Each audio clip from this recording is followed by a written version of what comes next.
Boker Tov, I think we can get started. Boker Tov, everybody. Welcome, class number 87 in our ongoing series on the Siddur. Nice to have you here. And okay, we're in the middle. We were in the middle of Baruch Shem Kvod Malchuto L'Olam Va'ed, and why we say that's not written in the Torah anywhere. So we discussed last week. We ended off the class last week, if I recall correctly, and if I'm not, please correct me. That Baruch Shem Kvod Malchuto was what was said in the Beit HaMikdash. Whenever you heard God's name in Ineffable, the actual name of God that they would pronounce in the Beit HaMikdash, well, we, the Yud Kei Vav Kei, we don't even pronounce it like that. So that's just, we don't want to pronounce God's real name, even when we're making a blessing or learning Torah.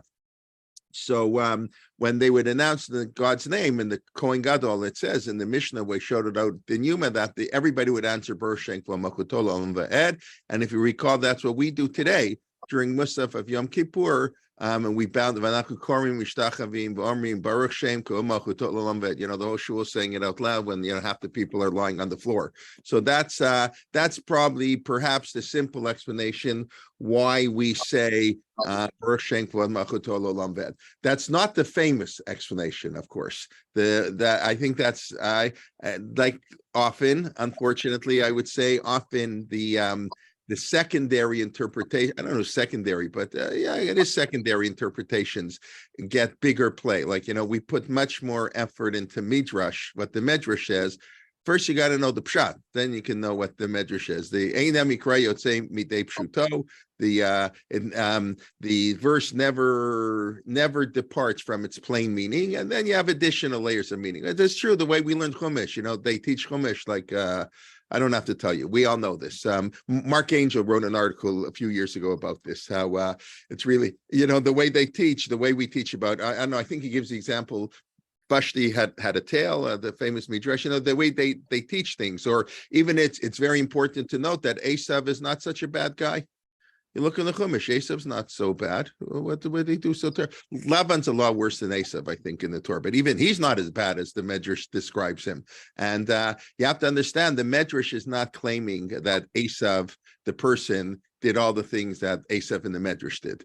Esav is a representative of the enemies of the Jewish people, but that doesn't, the problem is Chazal expected us to actually know that, and to know that they're not really talking about Esav. But people today assume they're talking about Esav. Anyway, that's just a general methodological problem. It's an educational problem. We have not done a good enough job of teaching people to distinguish the importance of what's the primary explanation and what the secondary. And the rabbis are not to be taken literally, as we've mentioned many times. The Rambam says, one who takes a medrash literally, and obviously it depends on the medrash, is a fool. So they're different.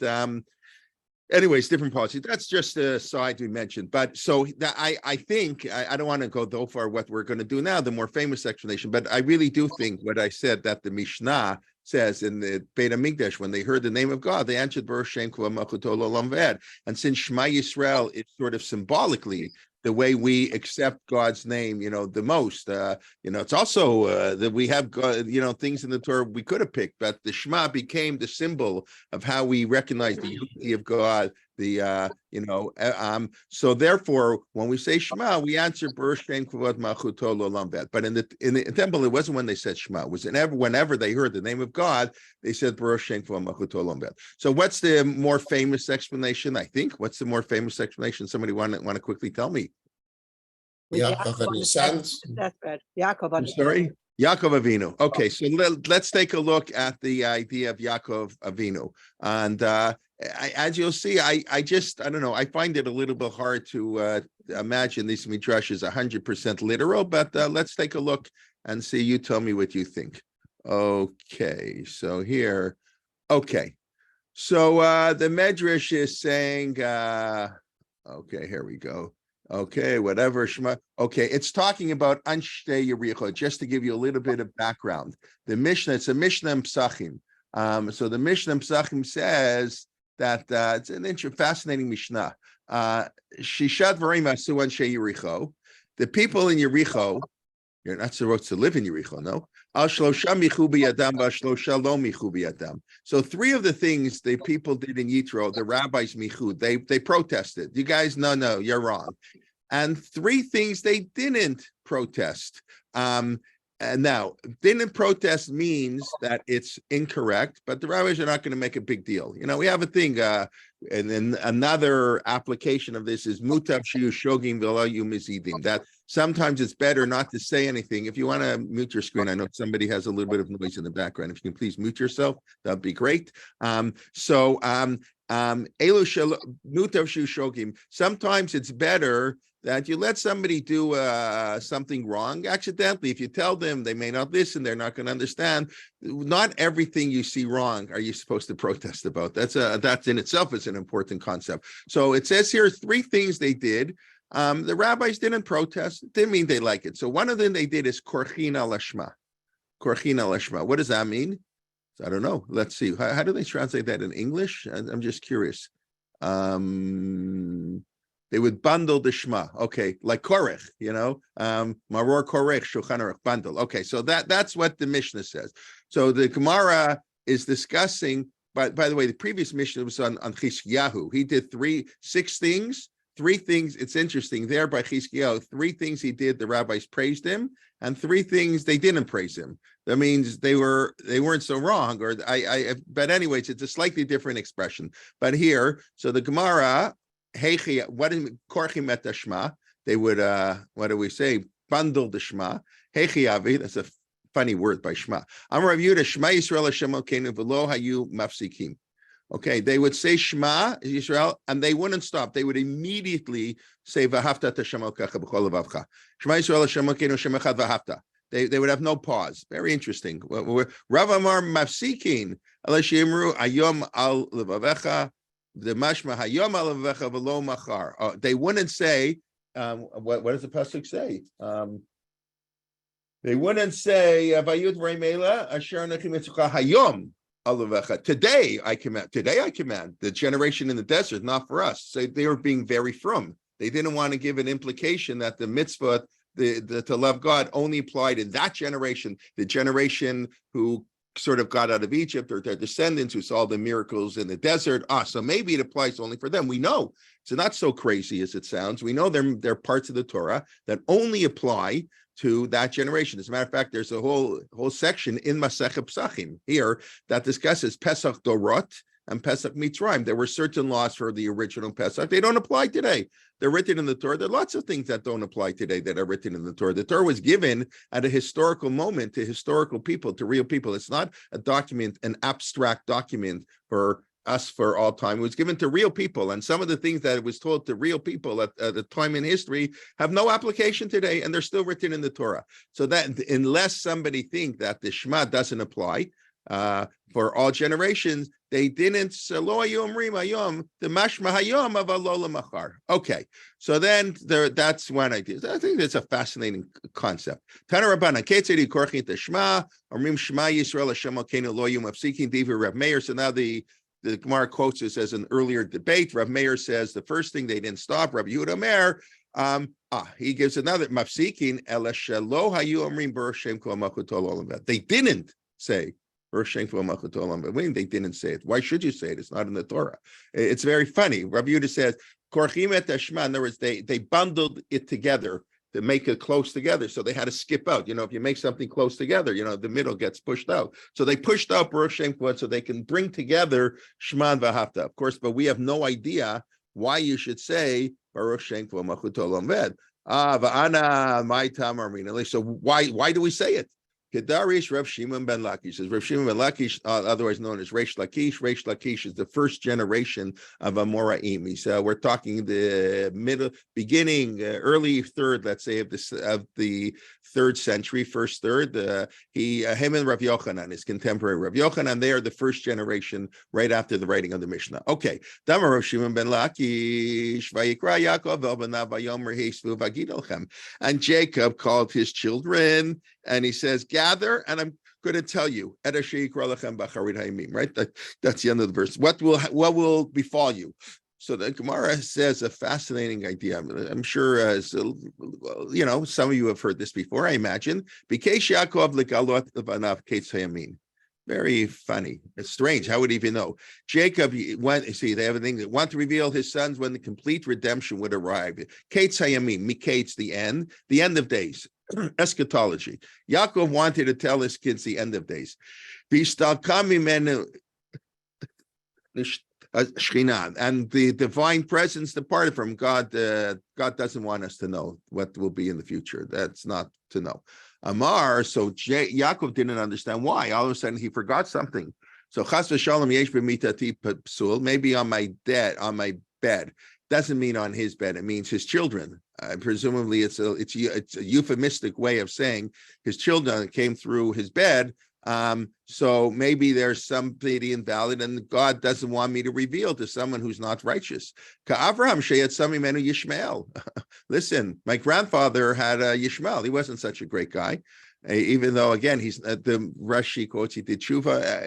He wasn't terrible, but he wasn't. We know in rabbinic literature, we're talking now in midrashic literature, Yishmael not so good. But Avi Yitzchak sheyamenu Esav, right?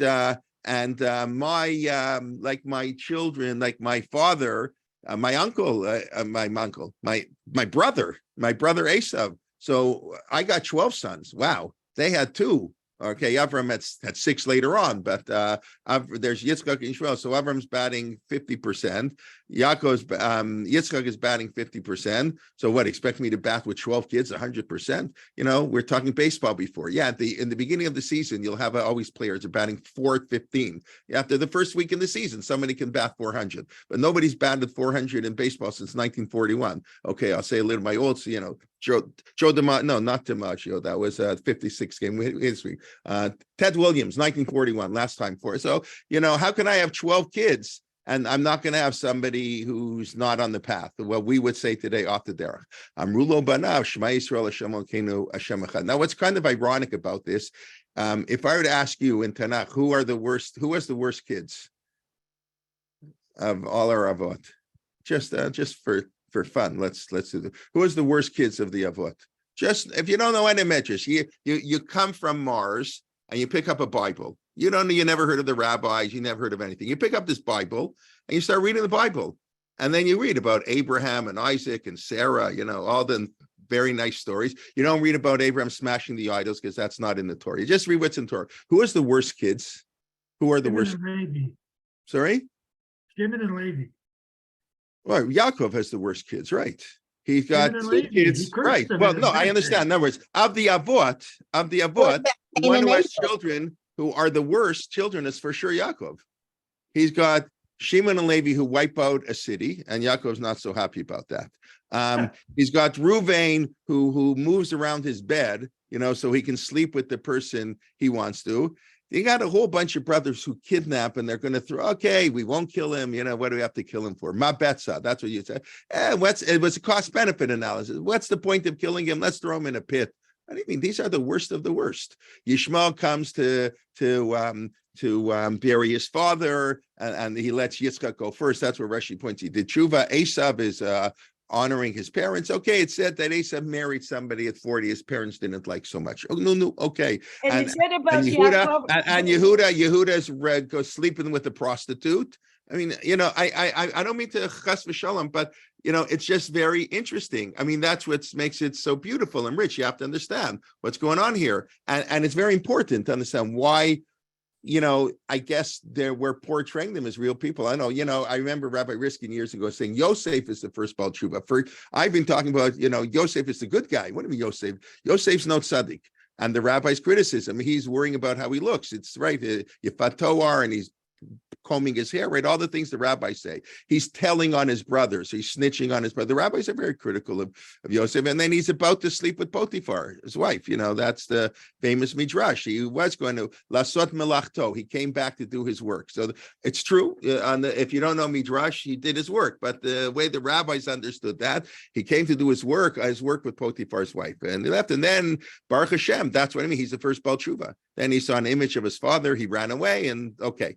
But I just find it so fascinating that of all that, I don't really have an answer to this question. I'm just, saying that it's just a fascinating thing that, Yishmael and Esav are outside of the fold, but Yaakov's children are inside the fold, even though on the surface in the Chumash, Yishmael and Esav, I think, are much better than many of the children of Yaakov. I just point that out. I know it's a little heretical sounding, but it's just interesting, and that's fine. Like Bali Tshuva, you can do terrible things and be within the fold. I mean, and obviously Esav, Vayives at Abchorah, he had no interest. Okay, fine. It could be morally they weren't any worse, but they had no spiritual goals. Could be the sons of Yaakov. Yeah, they did all kinds of things, but they were interested in following all kinds of. But I just find that kind of fascinating. And if you have any comments on that, you can please let me know. But I just wanted to point that out. Yes, also, when they say yesterday about Yaakov, Vayakveini ze pa'amayim. Right. By the way, and the rabbis blame Yaakov for Haman, the midrash. Vaitzak tzaka gadola amara ad mo'ad. That language appears in Parshat Toldot, where when Esav comes back and Yitzchak realized he was tricked, and that same language is used by Haman. And the rabbis say, Kol shomer kadosh baruch hu v'atra, and you think God forgets anything? They say Yaakov made his father suffer, and he cheated his father. That was going to come. That's going to haunt the Jewish people 2,000 years later with Haman. So the rabbis were very unafraid to criticize it. But I think I mentioned this before, right? I mentioned one of the quote unquote press conferences with Rav Lichtenstein, when he would come to YU, and then on Friday night, you could ask him any question you want, and he would, he'd sit around. So he discussed that the approach, his approach, and he felt the Chazal's approach and the Ramban's approach, he specifically mentioned, were to be very critical, if need be, of the Avo. Why? So we can learn from them. They're human beings. We can learn from them. And of course, he contracted that with the current approach in the Yeshiva world, headed by Rav Aron Kotler, who I think in the 1930s wrote a very strong article, basically calling anybody who views the Avot, in human terms as a heretic, more or less. We can't use any human categories in defining these people. And of course, Rav Lichtenstein just mentioned that's that approach, but that he doesn't think that's the traditional Jewish approach. The traditional Jewish approach is to be very critical, because if the Avot are superhuman, I have nothing I can learn from them, because I am human and I'm not superhuman. Anyways, that being said, it's just whatever. It's just interesting. Okay, let's get back to the rest of the midrash by Yaakov. Amru. So he says, is it possible? So Yaakov Avinu says, is there anybody who doesn't who's not going to be part of the covenant? I guess the point I'm making, you can sin and still be part of the covenant, and not sin and not be part of the covenant. It's a different thing. You want to be part of the covenant. You want to be part of the Jewish people. Amru, so the children answered. Again, I don't know if it's literal. You only have one God. So this seems to be theological, not moral. We're not discussing their moral, basically. We're discussing their theological. Of course, they're supposed to go together. But there's only one in your heart, Daddy. We know you only have the one God. That's what you taught us. We too, Ein b'libeinu el echad. Bo'to shah, at that moment, Patach Yaakov Avinu v'amar Baruch Shem Kavod Malchuto Li'olam Va'ed. So Yaakov Avinu said, Baruch Shem Kavod Malchuto Li'olam Va'ed, and that's why we say it. Now, you'll notice, of course, what the Medrash is doing. It's a cute play on words. Shema Yisrael, Hashem Elokeinu, Hashem Echad. So Yisrael means hear, O Israel. Of course, the Midrash is picking up on the fact that Yaakov's Avinu's other name is Yisrael. So obviously what the Midrash is doing is it's not the plain meaning of the text. It's an additional layer of interpreting Shema Yisrael. Here, Jacob, Yisrael, Jacob, Hashem Elokeinu. In other words, the kids are talking to their father, Shema Yisrael. Jacob, our father, listen. Hashem Elokeinu, Hashem Echad. They're one God. We believe in the one God. It's the children. Shema Yisrael is the children talking to Yaakov Avinu. So Baruch Hashem. So now the Gemara doesn't know what to do. Amar Rabbanan. So the rabbi says, "Hey, Chinavi, Namrai, are we going to say it? Lo Amru Moshe Rabbeinu.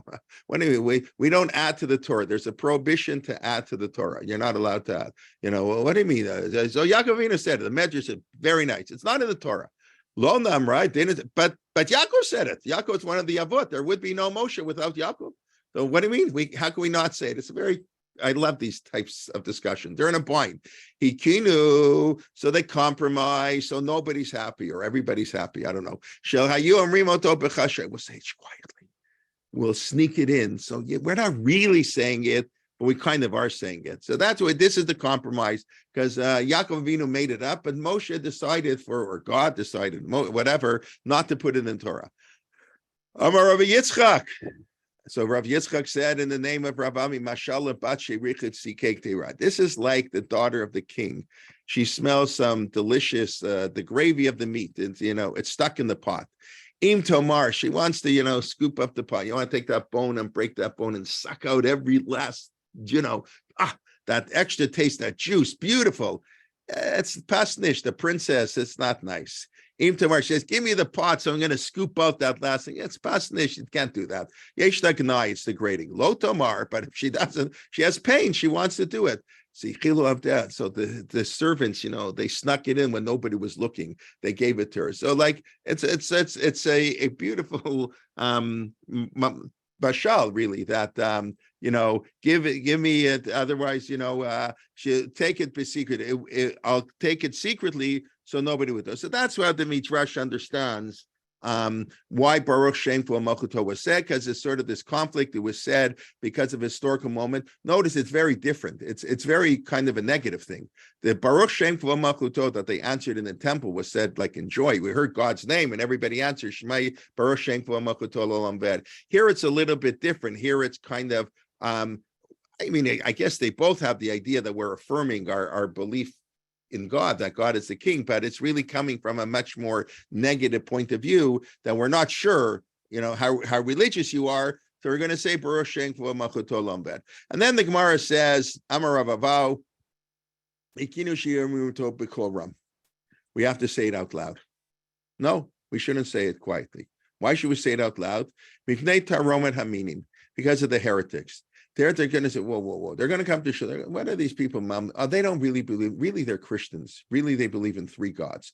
So in order to, in order to say that there's one God, they pretend Shema, so and then they mumble very quickly. So when nobody hears them, I don't really know. The Trinity. Roman Haminim. The people are going to say they don't. Why? What's there to say after you proclaim God as one? After God is one, you love God. Well, what are you interrupting in the middle? So in order to avoid the heretics saying that they don't really mean what they're saying, and that's why they're saying something like that, Mifnei Taromet Haminim, therefore they said it out loud. Ubenaharda, in the city of Naharda in Babel, Delek Haminim. Interesting. It's like, I don't know what to comment on that. When there were no heretics in Naharda. Up until today, even today, like the Gemara's writing, this is Rav Avau's living 4th century, beginning of the 4th century. So I guess the Gemara is writing this like 200 years later, whatever. Ubenaharda, even today in the Harda, they say it quietly. But apparently, Rav Avau caught on, because they have to point out, and the Harda still said it quietly, but Rav Avau made a takana. Nobody seems to disagree. You should say it out loud because of the heretics. And we just point out there's an exception, and that exception still applies. What does that remind you of? What does that exception remind you of? Let's say who was listening to my shiurim from 10 weeks ago. I don't know how many weeks ago. Yeah. It's okay. I don't remember what I said 10 weeks ago. Aseret Hadibrot. There you go. Aseret Hadibrot. So the Aseret Hadibrot. So we should say Aseret Hadibrot, but we don't because of Taromet Haminim. In other words, we discussed, of course, just 2 or 3 weeks ago, how the Shema is a replacement for the Aseret Hadibrot. If they didn't, they used to say the Aseret Hadibrot in Tefillah, and then they took it out. So people shouldn't say it's the most important thing, or it's the only important thing in Judaism. Mifnei Taromet Haminim. So there, the Taromet Haminim is you don't say it. And here, Taromet Haminim is you say it out loud. Now, you want to see something interesting? Here, I'll just show you. This is just cute, whatever. It shows you they're heretics and they're heretics. Not every heretic is the same. They're afraid of heretics, and therefore they said Baruch Shem Kol Malchuto L'olam Ved out loud. And in the Harda, you don't have to worry about it. There's nobody who we have to suspect doesn't believe in one God and is mumbling something against Shema. But when it came to the Aseret Hadibrot, take a look here. It's just very interesting. This is a Gemara in Brachot. We saw this, I think, at the time. Okay, so here they wanted to put it Bigvulim Bikshu Lasokim, right? They wanted to say a Seder Dibrot. No, we can't do it because of Tarom and Haminim, because of the heretics. Can't say the 10 Commandments over and over, right? Amar of Shmuel who lived in the Harda, of course. That's Shmuel. In the Gvulin, they wanted to say it, the Seder Dibra, Tarom Haminim. No, again, Rabbi Natan says no. Rabbi Bar Chana says they wanted to do it in Surah, the other key city in Bavel, but no, Tarom Haminim. Maimar wanted to do it in the Harda, the Seder Dibra. Rabbi Ashi says no, Tarom and Haminim. Oh, I didn't think there were any meaning in the Harda. You see the contradiction? Here, the Gemara says, we wanted to say the Seder Dibrot in the Harda. And Rabbi says, no. We were afraid of the heretics. We can't say it. But the Gemara just said, and they don't have to say Baruch Shem Makuto. There are no heretics. So you hear the contradiction. So that's the commentaries point out. There's heretics and they're heretics. We don't have to be afraid, and this is so true today. You don't have to be afraid that the Jews in the Harda were secret Christians and they believed in more than one God or what have you. That we don't have to worry about. We can say Baruch Shem V'Ed quietly. We don't have to worry they're mumbling something. But we do have to worry that they think only the Seder Dibrot is the key to Judaism. We have that all the time. People are faithful to Judaism. It's not so important. You can say that you want to take say a Reform Jew, a serious Reform Jew. So he cares very much about Judaism. He just doesn't think certain things are important. Doesn't think today.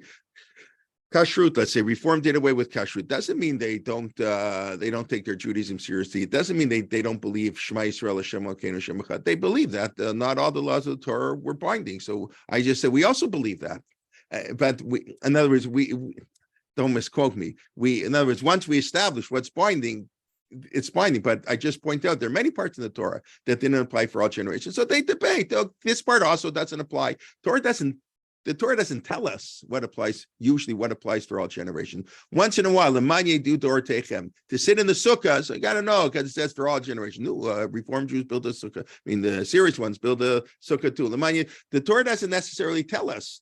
You can't always tell what's a permanent thing and what only applied in the desert. So I think that's just kind of interesting. The Harda, they were heretics for one reason, or in one area, the Gemara was afraid they were heretics, that they might consider a Seder Dibrot the key to Judaism. And in another area that they would deny the one God. No, that we don't have to be afraid of. I think it's such a beautiful, realistic idea here. Okay, so that's the second reason. We say Baruch Shem Yaakov Avinu, given the moniker Yisrael, Shema Yisrael, his children, it was his children saying, Daddy, and perhaps this a little bit answers what I was saying before. The children weren't so great. It's exactly, Daddy, we know we did wrong.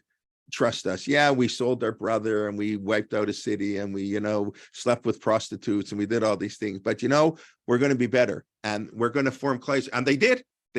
They all join together. That's when Bereshit ends, and they come and they form class. So despite our sins, they're saying, Daddy, I know you have good reason to worry about us. I mean, we've done lots of things that aren't so good, but nonetheless, don't worry. That's just because we have a Yetzer Hara, we have an evil inclination. But in our deep down, we want to do tshuva. That's what we say about all Jews. Deep down, they want to do good. I can't help myself. I have to cheat a little. I want more money. What can I do? But it's not that I believe it's wrong. Unlike presumably Yishmael and Esav, they rejected the whole system. They said it's not for me. I'm not interested in mitzvah, worshiping God. That's not my style. So that's why you distinguish. So I think that's why Yaakov Avinu was afraid, and the children assured him we'll be okay. Okay, that's the second reason. What's the third reason? We say, yeah. Question. Somebody want to ask something? Yes. Quickly, yes, sir. Omet had minin, which we are not afraid about on the on Yom Kippur when we say Baruch Shem Kavod Malchuto L'Olam Va'ed. Is it possible we regard the angels as minim? Okay, as an angel regard the angel, that's a pretty. I wouldn't say that. Why? Okay, so you're touching upon our third reason we're going to get to. Why would you think the angels are heretics? God forbid, if I can say that. Why should the angels be heretics? Like, I don't know what that means exactly. The angels disputed that God should have made. The angels were upset that God gave Moshe the Torah, because they're going to sully the Torah. Look at the 12 children of Yaakov, what kind of lowlifes they did. So that's what the angel said. Well, who are you giving the Torah to? Man, lowly man. And God said to Moshe, that's a Gemara in Shabbos, in Masechet Shabbos, when Moshe went up to Mount Sinai, the angel said, what Ben Adam Yelud Isha, I think that's the expression. This person born of woman. Like, who's this person born of woman? What's he doing here? Get him out of here. The sinner, angels, And God said, okay, Moshe, you better defend yourself. And if you can't, I'm going to listen to the angels. So Moshe starts going through, what is saying to her? Don't be jealous. So you guys, that's why we need the Torah. We need the Torah because we're sinners. If we weren't sinners, we wouldn't need the Torah. That's Moshe's argument. Do you have a Yetzer Hara? Do you want to make a lot of money that you need the rules about price fraud and oppression? Do you have a desire to talk evil about people? No. In other words, that was Moshe's exact response. It's because we sin. That's why we need a Torah. People who don't sin don't need a Torah. The Torah becomes natural. By the way, that's what it means that the Avot kept the Torah. Here's another example where I started at the beginning. The Midrashim say, that Yaakov Avinu kept the Torah and Avraham kept it. Doesn't mean they kept the Torah. That's ridiculous. You're right. Lot served matzah right on because it was Pesach. That's not what it means. It means they intuited that Avraham Avinu was on a level. He didn't need the Torah. He kept the Torah without the Torah. He had chesed. He welcomed guests. He was open there. That's when he was serving matzah because it was Pesach. First of all, Avram served chametz. It's only Lot who served matzah. By the way, that famous comment in Rashi that when it came to Lot to storm, Lot gave them matzah. So Rashi says it was Pesach. So why by Avram wasn't it Pesach? I understand. Only Lot kept Pesach. So of course it's ridiculous. I mean, I've written about this in Jonathan Sack. It's ridiculous if you take it literally. It is. That's what the Rambam says. What does it mean? Or Pesach storm? Oh, what storm? How we treat strangers. You look at the language. The story of Lot and storm is the story of the Jews in Egypt. It's the same story. If you look, the same language. Vayit mama. That's the exact same language as Lord. That's what that was Pesach. And means and why did he serve the matzah? What's the pshat? Because you know what? When you have unexpected guests, to bake bread takes you 4 hours. To make matzah takes you 18 minutes. That's the pshat. He wasn't expecting guests. He's in storm. No guests are allowed in storm. Lord is the exception. He's a good guy, Lord. It's not so bad. It's a good guy. He's welcoming guests to his home. He has no time. So let's do matzah right away. Avram also by Yaretz. So maybe Lot wasn't quite as, maybe Lot could have done more. Okay, he wasn't Avram Avinu. You're right. He wasn't Avram Avinu. By Yaretz. That's what it says by Avram. He went and his wife and everybody's running to do things, but that wasn't Pesach. That's ridiculous. But it's beautiful. The Midrash, of course, is true. But it's just not literally true. The Midrash is making a very beautiful, beautiful point. Okay, so it's the same thing. Moshe went up. That's what we need. So Avram kept the Torah. Doesn't mean he literally. I once asked when I was learning when I moved back to Toronto many years ago. I was single. I was learning in in the Aguda. I used to learn in the Aguda at night. Unfortunately, there wasn't a modern Orthodox Beit Midrash in the city, so I learned in the Aguda at night.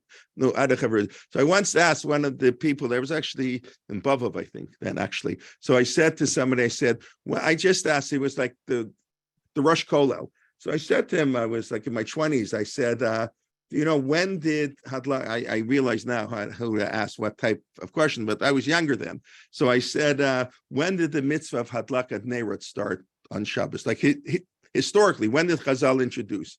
So he looked at me like I was nuts, and he said, by Sarah Himenu, because the famous midrash when Yitzchak brought his wife Rivka in, it reminded him of his mother. She lit candles on Friday night.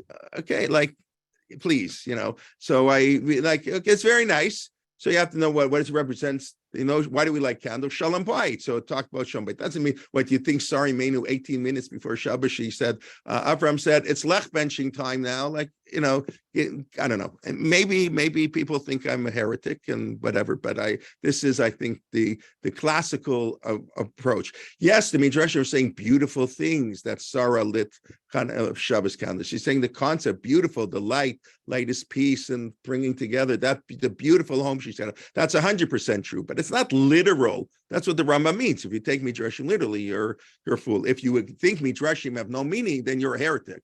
I guess it's better to be a fool than a heretic, although I'm not 100% sure about that. I'm not 100% sure about that. I'll say one quick thing. I remember Rav Schachter once telling us, Rahman al-Islam, unfortunately, you have a divorce and the family, the parents are fighting over the kids. And I remember him telling us, you have one parent is nuts, but from, and one parent is normal and not from. So he said, you give the kids to the normal parent. What do we? And this is Rav Hershel Schachter, the Rosh Kollel, in Yeshiva University. So obviously, you want kid to be normal. Being from is on top of being normal. But you give someone the parent is nuts and they're from. Now I don't know how you define these terms exactly, but but it's like the Chacham Tzvi, the Chacham Rav Yaakov Emden's father, the Chacham Tzvi, 1600s, has in the Ripley's Believe It or Not of response to literature. He lived a couple generations after the Maharal. Oh, okay, but that's really relevant here. Can you count a golem towards a minion? Say you build a golem. I don't know how do you translate a golem into English? Okay, y'all know what a golem is. Can you chat? He actually has a tshuva. It's written. I've read it. It's a short tshuva. It's not very long. I think it's number 66. I don't know. You can look it up later on HebrewBook.org. Chacham Tzvi. Can you count the golem towards a minion? They said, no. He says, in order to count a person for a minion, first they have to be a human being. Then they have to be a Jew. In other words, a golem is not a human being. Before you can be a religious Jew, you got to be a normal person. Why do you think the Torah doesn't introduce us to Abraham till generation 20? The first 11 chapters of the Torah teach us how to be a human being, not to be jealous, to fighting. All the stories of 1 to 11 are basic human morality. That's the key of the Torah. That's this setting up the whole Torah and why those generations failed and you needed Abraham. But you first have to be a normal person. And once you're a normal person, then we can give you Torah. So that's just an important thing. So whatever. So I'm not so sure it's worse to be an idiot than a heretic. Maybe it's or to be a heretic than an idiot. Okay. Anyway, I think that a golem is AI. Oh, AI. That's interesting. Golem is AI. Yeah. I mean, I remember David Berger once saying, what's the big shaila? He davens with 9 golems every morning, but okay, you can, but right. AI is a golem. Yeah. That's a serious point. I mean, there's no doubt they're going to have some robots going to come to shul and he'll know when to answer amen. That's maybe, I don't know what to say. Yeah, it's a scary thought, but thank you for that. Okay. What's reason 3? Let's get back to Yom Kippur. What's reason 3? We say, Baruch Shem K'vo Malchuto L'olam B'ed. Okay, so let's go to reason 3. Reason 3 is that's the reason you sort of know, but don't realize you know, because this is why we say it out loud on Yom Kippur. So this is based on a Medrash Rabbah in Dvarim. Let me find it here. I got too many things open and then my thing is wrong. Dvarim Rabbah. Okay, here we go. Okay. So the Gemara is talking about Shema Yisrael. Here, by the way, the Midrash has a slightly different version of that story we just saw by Yaakov. It happens all the time where these stories, which is another indication they're not literal. Often, many of these stories appear in more than one source, and usually there are differences in the sources. The Bavli and the Yerushalmi can tell the same story in a very different way. The Bavli twice, the Medrash Rabbah tells it one way, and the Bavli a different way. But here it's more direct. Yaakov says he called his tribes, his children, Shema Meshinini Iftar Mi'olam. Maybe when I die, you're going to bow to other gods. It's more direct. So he gets through, and then they say Shema Yisrael. I'm really Shema Yisrael. But Huomer Belechishan. Here it says it. Here he says it quietly. There in Psachim, I think he said it out loud. Here it's quiet. Baruch Shem K'vo Malchuto. Okay, and then Rav Lev Ma Yisrael Mimachshav. Okay, always fine. Daver Acher. This is the one, our third reason. Shema Yisrael Rabbanan Amrin. The rabbis say B'sha'a Shalom Moshe L'Marom. That expression appears often in the Talmud. When Moshe went up high, that's one of the stories. The angel said, "What are you doing here? Get out of here." And this story is Shama. He heard the angel Sheyurim LaKadosh Baruch Hu Baruch Shem K'vo Malchuto L'olam B'ed. What do angels do? Angels praise God. Baruch Shem K'vo. Blessed is the name of God forever and ever. Blessed is his kingdom. By the way, you notice it has nothing to do with Shema. It wasn't they said Shema. It's Moshe went up to heaven and he heard when he got, as he's coming closer, he hears Shema Yisrael. He says he hears Baruch Shem K'vo Malchuto L'olam B'ed. Vorito told Israel. I said, yeah, that's a great idea. It's a great idea. I'll bring it down to the Jewish people. The problem is, and the Medrash doesn't say this, but we believe God told Moshe what to write in the Torah. Moshe was the secretary, the recording secretary, and God didn't tell him to say Baruch Shem Kod. In other words, so why is it in the Torah? That's a great idea. Let's put it in the Torah. But if you know other midrashim, when Moshe went up, God had finished the Torah. What was the only thing that God was doing when Moshe came up? Maybe God would have done it. It was quote unquote too late. What was God doing when Moshe came up? According to another famous midrash in Menachot, God was putting those little crowns on the letters, right? According and it's the same expression, Basha Shalom Moshe Marom. I think the Gemara in Menachot there says that when Moshe went on high, he said that God was putting these little crowns, and Moshe said to God, well, what are you doing? And Moshe said, there'll be a great rabbi, Rabbi Akiva. And that's the story when Moshe is transplanted to Rabbi Akiva's Beit Midrash. He doesn't understand one word. He gets all upset. And then they say, how do you know that? And Rabbi Akiva says, Halacha LaMoshe Mishinai. This is a law given to Moshe at Sinai. And Moshe is very happy, even though he doesn't understand anything. And that's the notion development of Torah. Galileo wouldn't understand how a plane rode, but it's all based on his, his mathematics and Newton and everything like that. So you develop things. But anyway, so that's so the Torah was finished, so they couldn't put it in. But Moshe, but Moshe brought it down. But Lama Ein Yisrael Amrim to a bit for Hes, yeah. So why don't we say it out loud at least? Okay, so it's not in the Torah. We say lots of things that are in the Torah out loud. Somebody stole from the king. He stole kuzmi. He stole jewelry from the king. Natnala lishto. He stole jewelry and he gave it to his wife. Not so nice. Don't wear this. When we go to the royal wedding, it's not so good if you wear it because people see you stole it. But you can wear it at home. Of course, I don't think most people care about wearing jewelry. The whole point of jewelry is to show off. No, I'm going to get into trouble here. But I don't know. Do people want to wear jewelry at home? Maybe a little bit. It says, don't wear it in public. Wear it at home. Ava b'yama kippurim, where it's clean. Very interesting expression. We're clean. That's this week's parsha. V'itim nikiim me'Hashem u'miYisrael. Right? Where the Torah tells us. Well, I'll come back to that in a second. So on Yom Kippur, when we're clean like the angels, then we can say it in public, and that's what we do. Baruch Shem Kvo Malchuto L'Olam V'Ed. So you see that Baruch Shem Kvo Malchuto L'Olam V'Ed can only be said by righteous people. But, this is wow. In other words, you see something very important, something Rav Soloveitchik developed at great length, that we have no right to praise God. If not for the Torah giving us permission to praise God, if not for the precedent of Torah, we discussed this in way earlier when we started this course, I think, we need a matir to daven. Ashrei is the matir. Ashrei allows us to daven. You're not allowed to just praise God, and that's the famous Talmudic story where somebody got up and said, El, Hagadol, Hagibor, this, went on with 28 adjectives of God. And then when he sat down, one of the rabbis, I forget, so, are you finished? Are you anything else you want to say? So, what an insult. It's like telling a billionaire he's a multimillionaire. That's insulting. You don't tell a billionaire he's a multimillionaire. Your God, who's infinite in praise. What right? The chutzpah you have to save 25 praises. No, you have to spend your whole life. Like the angels, that's all the angels do. Say Baruch Shem Kvo Malchuto L'Olam V'Ed. We can't do that. So Ha'el Hagadol Hagibor V'Nad. That's written in the Torah. That's Moshe Rabbeinu. Osem Mishpat Yatom. God is great. He helps the poor. Right. That's the context in Parshat Ekev.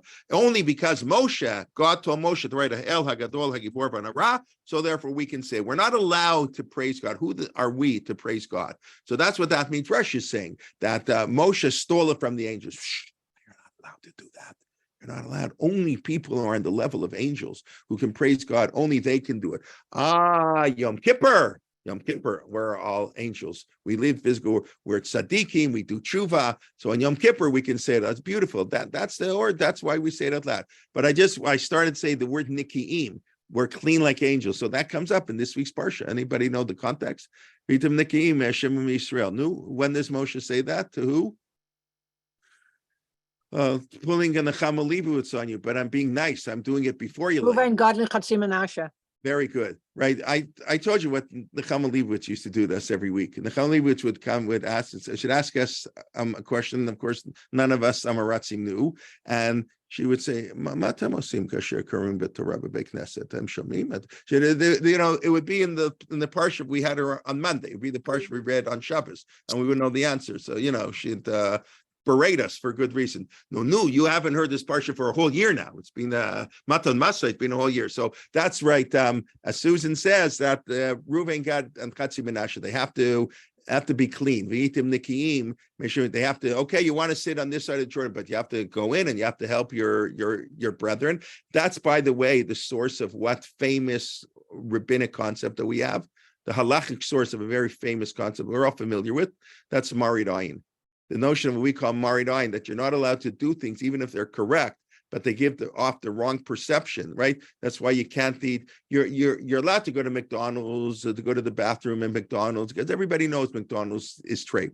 Nobody's going to think that you're eating at McDonald's. I mean, any reasonable person, but although we don't allow reasonableness anymore. But if somebody goes into a quasi kosher, a kosher style restaurant, they don't serve pork and the vice. So that's Takamarid Ayin. Somebody in the kibbutz, somebody who's not so religious, is going to walk. Oh, the rabbi's eating there, so I can eat there. They advertise.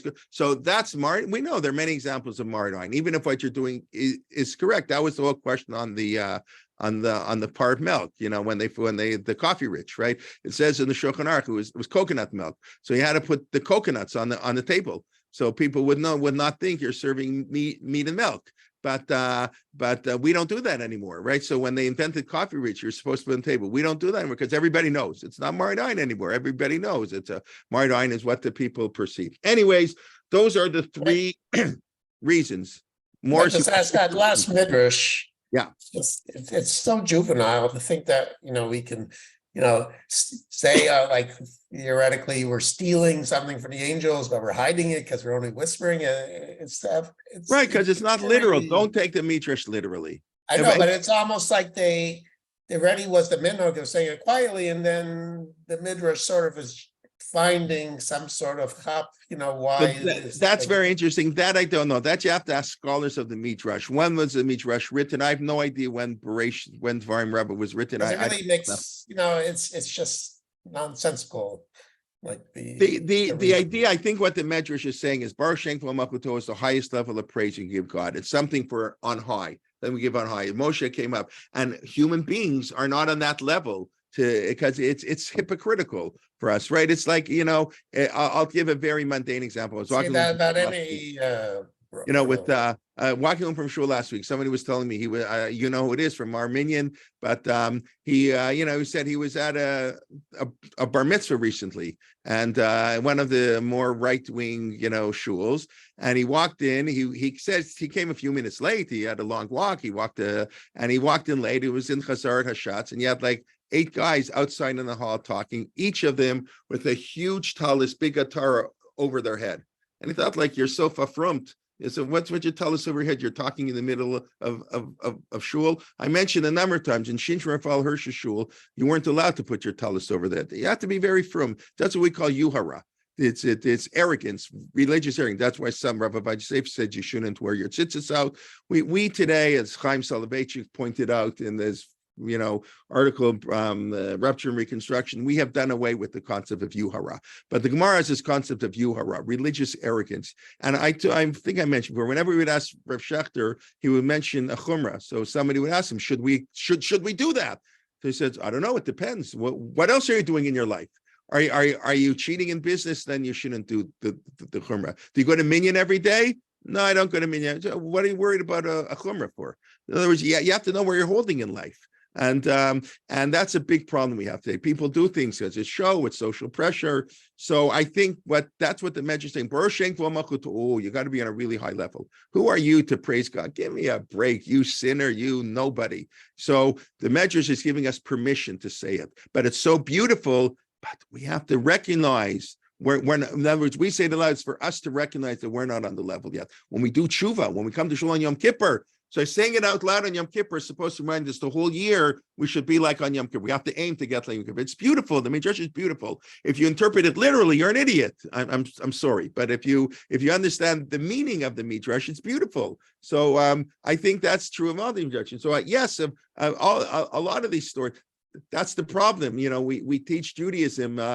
Often in a juvenile way, like that's what Mark Angel was saying. We teach Vashti had a tale. I don't remember that midrash, but anyways, I don't remember being taught that. But or how many people here raise your hand? My guess is 90% of you are going to raise your hand. If you went to a Jewish day school, if you didn't go to a Jewish day school, okay, but if people went to a Jewish day school, please raise your hand if you were taught the following, that Rivka was 3 when she got married. That's a Russian.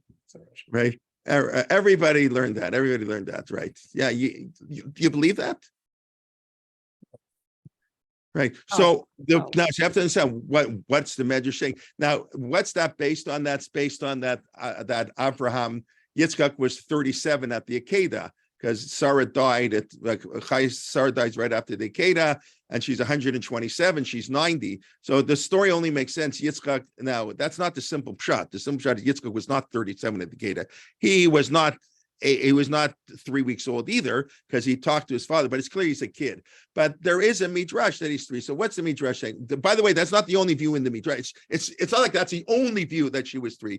But for some reason, is it quoted by Rashi 3? I don't remember. Okay, if you say so, that's it. Rashi quotes it, but Rashi's giving you a midrash. You have to understand. So the problem with teaching that to normal people is they think you're nuts. And that's a big problem. I don't want people to think Torah is not the most beautiful book in the world, the most deep, sophisticated, nuanced. So you can't teach Narishkeit.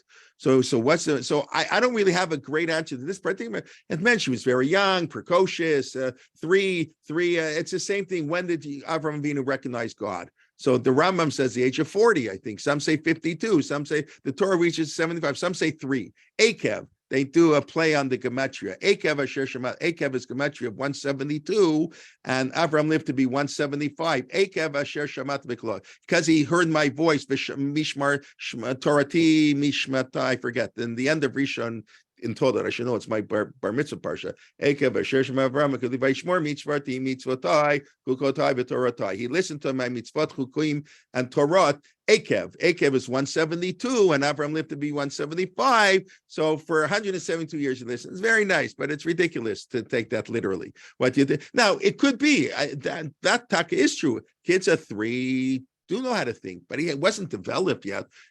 So the midrashim, all the midrashim are numbers. I've mentioned many times. Numbers in the Torah are always symbols. Never take but generally don't take a number literally. How do I know numbers? Last week's parsha, right? I mentioned this. Okay, we'll end with this idea. It's a beautiful idea. I think I don't know if I've said it before here. Maybe have, right? How many people we did the count last week? How many Jews were going to enter into the land of Israel? Who remembers the count? Right, 601,000. Right? 550, something like that. Oh, 600. the first count in Bamidbar 603,550. The third one 601,000. 601,730, I believe.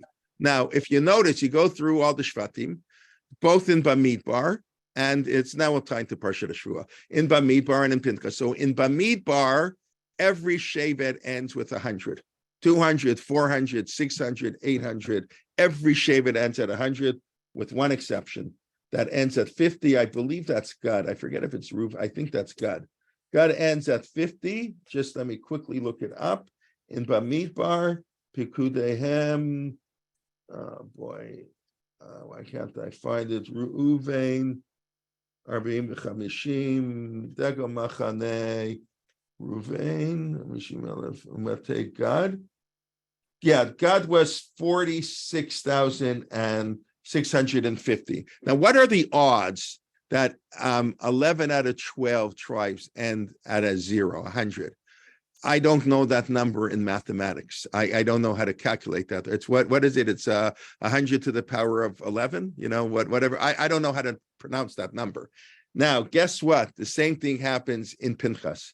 We just read it last week. Every Shevet ends at 100. The numbers are, again, I can't pronounce. Put 22 four together. I can't pronounce that number. I don't know if that number has been invented yet. The odds of that happening. And then there's one exception in Parshat Pinchas. Who's the one exception? Why is it 30? I said it's 6 to 1, 730. Who's the 30? It's also a rounded number. 50 and 30 are also rounded. Maybe, maybe not. But why is it 30? Who's 30? Reuven, 730. What's the Torah doing? What do you know about Reuven and Gad? You're going to read it tomorrow. Oh, Reuven and Gad, they didn't want to go to Israel. The Torah is highlighting Reuven and Gad. So in Parsha, it's so beautiful. To me, it's like just unbelievable. The Torah, every Shevet ends at 100. They're rounding. It's obvious the Torah is rounding off numbers. But they don't, by Reuven and Gad, they stick out like a sore thumb. Nobody pays attention, but they stick out like a sore thumb because these are the counts to enter the land of Israel. We thought we were entering 40 years later. No, we're going to enter 40 years earlier. Now we're entering 40 years. So we got to count those extra zeros. This week's Parsha, Reuven and Gad, they don't want to go to Israel. Now, clearly, the Torah is rounding off the numbers. I'll give you one other proof, right? It's obvious. How old was Moshe when he comes to Paro? You know the answer. Please, somebody tell me. 80. How long were the Jews in the desert? 40, 40 years. How old was Moshe when he died? 120, How much time was it from the time that Moshe went to Paro till they left Egypt? over a year. Something's wrong here. Doesn't work. Something doesn't work here. Either Moshe wasn't 80, or the Jews didn't go in the desert for 40 years, or he wasn't 100 when he died. It's impossible for them all to be true. It cannot be. Of course, the Torah is rounding off numbers. What now? Now, you'll tell me, but Sarah lived to be 127 years, right? So what's that all about? Even that's probably a symbolic number, right? Because what does the Midrash say? Why does Achashverosh have 127 kingdoms? And please don't take this Midrash literally. Don't be an idiot. I'm sorry. Right? Why? Because Achashverosh was going to rule over 127 because Sarah lived to be 127. So what's the Midrash is pointing out, obviously, connection between Sarah and Esther, kingdom. What does a Sarah means? A princess. But the Torah plays with numbers, and I say this all the time by names. That you think these were the names of the people that have the names in the Torah. They're not the real names. It's the names Torah gives the people to symbolize ideas. They didn't. So the Torah is always playing with numbers. So we have to figure out why was Rivka 3. In other words, what's the message of 3? It doesn't mean she was literally 3. I mean, listen, it's not is it impossible? I don't think it's impossible, but I think in the modern time, that's what we have. We have to know what to teach. We have lots of teachings in our we don't teach everything. You have somebody who's a skeptical kid or a normal kid. You tell them Rivka's 3, and you read the Chumash. It's not a 3-year-old talking. She's running to, and what kind of father sends a 3-year-old out to get? So you're going to tell me Lavan, Betuel, come on, give me a break. No father's going to send his 3-year-old daughter, and she's strong enough to you know how much water she had to drop in. Well, it's ridiculous. So it's very important. I don't mean to, I'm sorry, I don't mean to insult anybody, God forbid, but I think these are very important points, and they're not taught enough. So I have to teach them. What can I do? But it's really beautiful. All these Midrashim are beautiful. The Torah is the most beautiful book, and the rabbis had such tremendous insight. And you just have to work at it. You have to be amazing with Torah. You got to work the Torah, figure out what the Midrash. Okay, so let's quickly review. Basically, I didn't get to, like always, I never get to what I want to finish, but that's great. I thank you for that because you get me thinking about other things as we learn.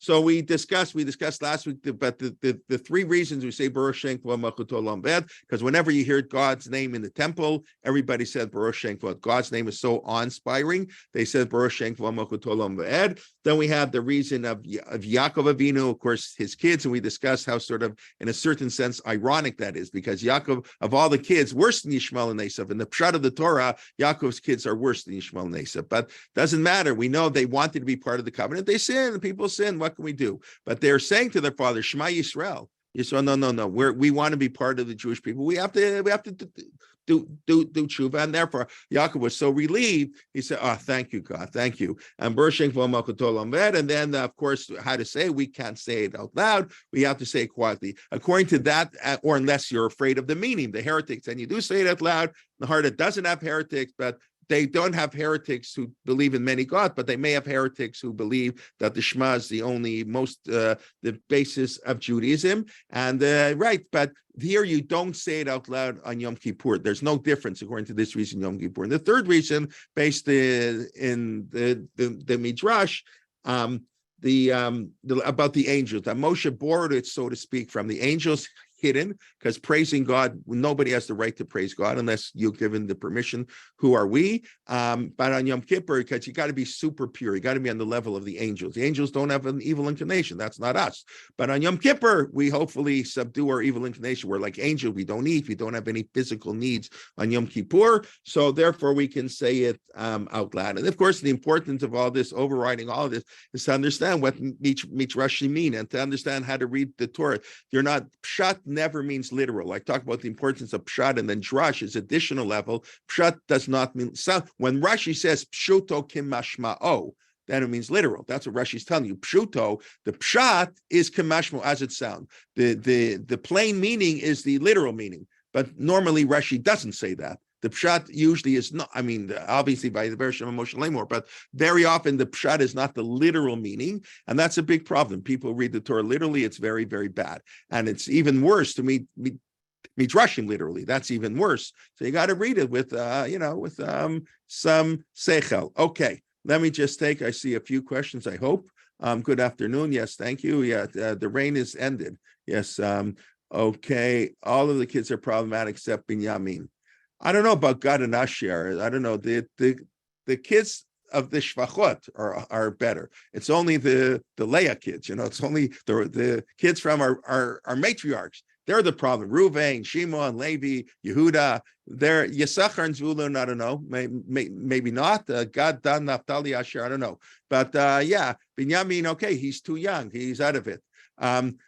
So what are the recognized standards for the men to be on the inside or the outside? I'm not sure what you're referring to. Please clarify. The inside of what? Of being part of the Jewish people? Oh, so what makes you in or out? I think that's that we have to talk about that for a whole class, not now. It's very important. In other words, according to the Rambam, what makes you on the out is theology. The 13 principles of faith. According to the Rambam, you can be the most pious Jew in the world, the nicest person that gives so much charity. But if you believe God has a body, you're out. You will not be in the world to come. That's the super controversy of the Rambam. The Rambam, in many ways, has become the standard bearer for orthodoxy. Orthodoxy means you believe in the 13 principles of the Rambam. Although I'm sure if you took a private survey of many people in the Orthodox survey, they don't necessarily believe in all 13 principles. But that's neither here nor there. The official position is. And that's in many ways problematic. The Rambam was a radical reformulation of Judaism. And that's like Mark Shapir's, all these books that's going on, and all the people who disagree with the Rambam, because the Rambam made theology the ikar of whether you're in or out. In other words, you can be an adulterer and a murderer, but you can do tshuva, you'll be punished, you'll go to Olam Haba. But if you're the biggest righteous person in the world, but you don't believe in one of the 13 principles, you will not go to Olam Haba. So that's a radical idea, but that's the Rambam. That's the Rambam, the great theologian, because the Rambam doesn't view the world to come as reward and punishment. He views it as like lahavdil, like getting, a fellowship, a postdoc at Harvard or MIT. It's only for the super elite, only for those people who can understand God, who can properly philosophize, because the Rambam's a big philosopher. So only people who truly understand the 13 attributes of God, the nature of God, only they can be entered in the program, right? We don't accept in medical school who are nice people. Maybe we should, but we don't. It's too hard to judge. We accept who are bright people. So that's really what the Rambam's conception is. But that's a radical reformulation. It's so radical, but it's caught on.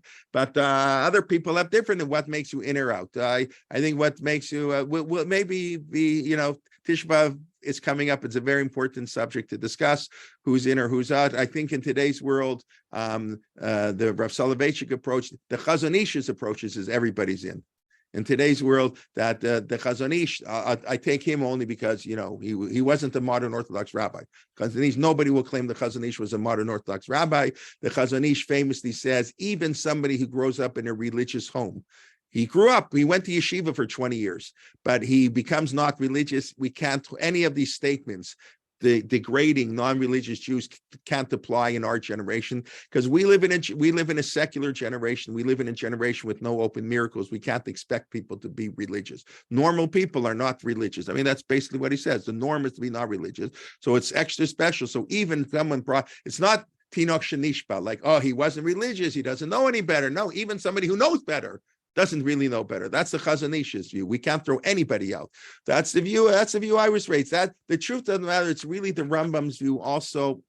Well, in a different way. I don't want to, maybe we should talk about it more later. Please remind me. Please send me an email to Rabbi to talk about it more later, because the Rambam also says we get upset at the Karaites, but not the children of the Karaites who are educated this way. We don't get upset at this. We have to be warm and coming. But Rav Chaim Soloveitchik would explain. In other words, the Rambam is saying they're sinners, or not sinners. They may be nice people. They don't believe in the oral God. They don't believe in the 13 principles. Yet the Rambam says if they were educated that way, it's not their fault. We have to love them. Nonetheless, Rav Chaim famously said, this is a debate, as Rav Chaim said, I can't say it in Yiddish, is apikoros is a nebech apikoros is still an apikoros. In other words, even though it's not his fault that he's an apikoros, he's still an apikoros. It's not his fault that he didn't get a good education, can't go to medical school, but he still can't go to medical school. Who it's not his fault, but nebech, what can you do? You're still an apikoros. So the Rambam says you should be nice to them, but no, they're still apikoros. So not everybody agrees with that. Some people say no, that even the Rambam would say that if you weren't taught the 13 principles, you weren't brought up, it's not your fault. But that's you're really raising a very important. I think in our society, everybody should be in. We don't need people on the outs. That's a big problem. The Jewish people are way too disunited, and as Rabbi Friedman spoke last night, what's going on in Israel today is very scary. Whatever you think about judicial, everything, it's just awful what's going on. The split of the people, it's Tisha B'Av. Yeah, it's unbelievable. It's sickening. It's scary. I'm very nervous. What's going on in Israel. I'm sorry, is somebody asking me, or is that just noise in the background? Anyways, it's very important to be united. I'll talk about that maybe a little on Tisha B'Av itself, on the program itself, but there's a lot to say. Okay. Hold on, just let me mute. I see people are talking here, I think. Okay. I'll get they're problematic. In the Harda, they worshiped fire. They believed in the God of good and evil. Okay, so this I don't know. As was the Jews, and I see you're not here anywhere. I don't know. Yeah, because I said in the Harda, they weren't heretics they were heretics that they might think Shema, the Asher Dibra is the only important thing, but they weren't heretics that they didn't believe in the Shema. But I don't know. Okay, could be it was only true part of the time, right? Could be some. I'll say something else. Or once we're talking heresies, so many people believe that the Talmud is not authoritative in historical matters. It's authoritative in legal matters. Not that's historical, but that's a different story. Why be afraid of the heretics? I don't think we're afraid of the heretics. It's that we don't want people to become heretics. In other words, the heretics will say it's the Marid Ayin, Beitim Nekim, you should be clean. We don't want people having a misunderstanding of Judaism. So if they say Baruch Shem Kol Malchuto quietly, people might think it's not really so important to believe in one God. You proclaim it, but then you say whatever you want, privately. Maybe we find that a far-fetched belief, but apparently it wasn't in the time of the Talmud. It's not that we're afraid of heretics. We welcome, I think, Dama Lahashiv Apikoros, that's Pirkei Avot. You have to know how to engage in Apikoros, how to discuss with him, debate, and in today's world, we believe there are no Apikoros, and that's what the Chazon Ish is saying. And so if the Chazon Ish says it, how much more in our world we say that? There are no Apikoros today. Everybody's welcome.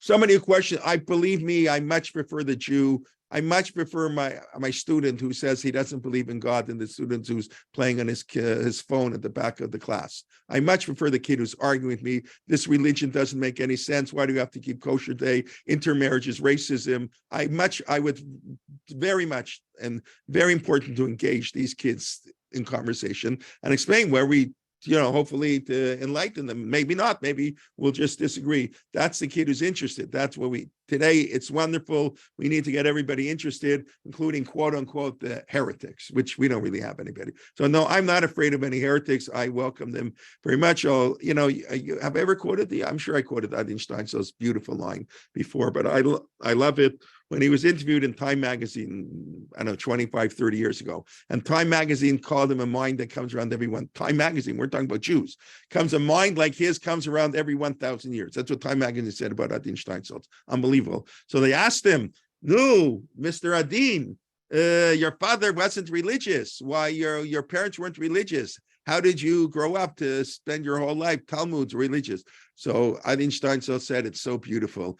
He said, it's true, my parents weren't religious, but my father said, I don't care if my son becomes an apikoros, but no son of mine will be an amaretz. Such a beautiful, halavai, we had apikorosim, right? I don't care if my kid is a heretic, but no child of mine is going to be ignorant. We have amaretzim today. Halavai, we had apikorosim. That's the problem we have today. Okay, maybe the dangerous heretic pretended, right? That's exactly the point. They pretended, Shema, then they mumbled below. That's exactly what the Gemara is saying they're afraid of. Why do we say Baruch Shem out loud? Okay, that's we got to afterwards. The Torah is not for abnormal people. I don't know. The Torah wants to make us normal. Abnormal people should go to a mental health professional. Don't go to a Rabbi. Go to a mental health professional. Correct. Go to a psychiatrist. The Torah, I don't know, it's meant for the Torah is for everybody, but abnormal people need help. People have today mental health issues. Whatever word, I know abnormal doesn't sound nice. Okay, the Midrash is based on text. Yes, that's what I pointed out, Subin. But we don't know that she died. But we don't know that she died right after the Akedah. We know she was 127, but we don't know how old Yitzchak was at the Akedah. They're written next to each other, which is why Rashi comes up with the idea she got like a heart attack. She heard about the Akedah, but that's a midrash, right? The pshat is Yitzchak's not 37 at the Akedah. It really doesn't sound like that at all. And the Torah does interject it with the children of Nahor, but you're right. That's what it's based on. If it's based on all that, but first of all, even if he was 37, who said Rivka wasn't born 20 years earlier? Like, even if it's true, he was 37. So what? So That's what I said at the end, that you can explain it differently, that it took a long time till the news got to Abraham that they had a child, that Betuel had another child. It took time for these messages. Yeah, but she could have been already 20. Yeah. Okay. So you can always explain it differently, but the text is based on those. The Midrash. I don't think the text is at all clear she was 3. That I'm going. The text is absolutely not clear that Rivka was 3. You can read the text to interpret it that way, but that requires many things of interpretation. The pshat is she was not 3. Absolutely not. And I don't think 3 means 3. Yuhara, the Hebrew word for Yuhara, Yud Vav Hey Resh Aleph, Yuhara. That's like why you're not allowed to wear tefillin all day. All kinds of things. It's ignored today. It's ignored. You have to know your religious place. You're not allowed to show off. Don't be more religious. The Rav used to talk about that. His grandfather, was the same in private and in public. We know people are one way in private and one way in public. Oh, you're right. You said it. Okay, thank you. Thank you. Shabbat shalom. Okay, I think that's it. Any other questions? Otherwise, we look forward to seeing you next week.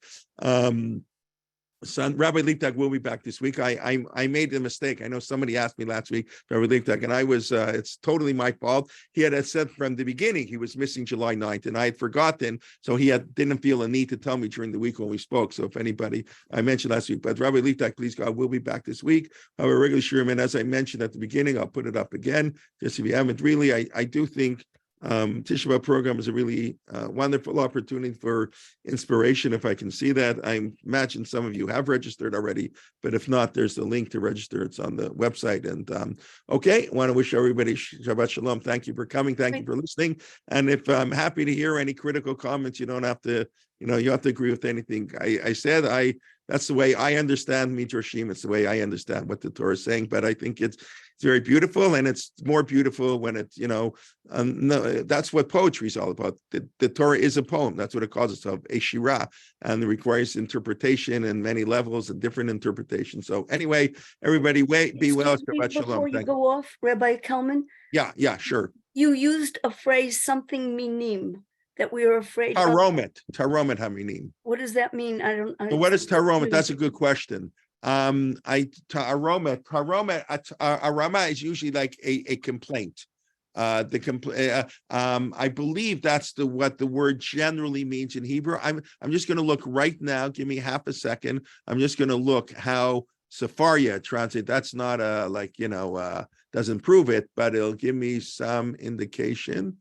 Taromet Haminim, Is the it from- grievance. Yeah, what did I say? I said a complaint, and we have it. When I think of Taromet, the context, I think it's a mission above. It's everything's money. That's what we're talking about on Tisha B'Av, the money, morality, and Tisha B'Av. So the Mishnah says in Tisha B'Av, on Tisha B'Av, the Mishnah in Bava Metzia says, if I hire you to do a job, I hire you to work in my law firm, and you just graduated Harvard, and you want to relax in the summer. You're going to go to Europe. You're going to travel for 3 months. You're going to start in September, and in August the 15th, I decide, you know what? We changed our mind. We're not hiring you. You didn't start to work. So the Mishnah says, I have no monetary claim. I have a taromet against you. I can go to court, and the court can announce in shul. They got up in shul. We want to announce that the Yankel Schmunkel law firm is a corrupt, immoral place to work, that they give people promises and they don't keep them. So that's what we call taromet. That Eino ella taromet. I think the only thing, you don't have monetary complaint. You never start to work there. They don't, but it's not nice, and we can announce it publicly. So the idea, of course, you announce it publicly, the firm will be afraid to do such a thing. So that's why taromet. That's why it's complaint. So they read grievance. So that's an interesting term. So really, taromet aminim is a little bit funny term, right? I didn't really think about that. Thank you. The grievance, the complaint of the heretics. It's not really the way I was explaining it. It's we're afraid of it will increase heresy. It looks like what heretics are saying. So you can say complaint with what the heretics say, taromet, and I guess that's a complaint against Judaism. But you're right; it's an interesting expression, taromet haminim. Yeah. Okay. I don't know if I answered your question, but No, I didn't. It was a new phrase. I hadn't heard it before, but thank you. Okay. Thank you very much. Okay. Shabbat shalom. Shabbat shalom, everybody. Shabbat Thank you. Be shalom. well, Thank everybody. you, Rabbi. Bye-bye. Thank you. Bye-bye.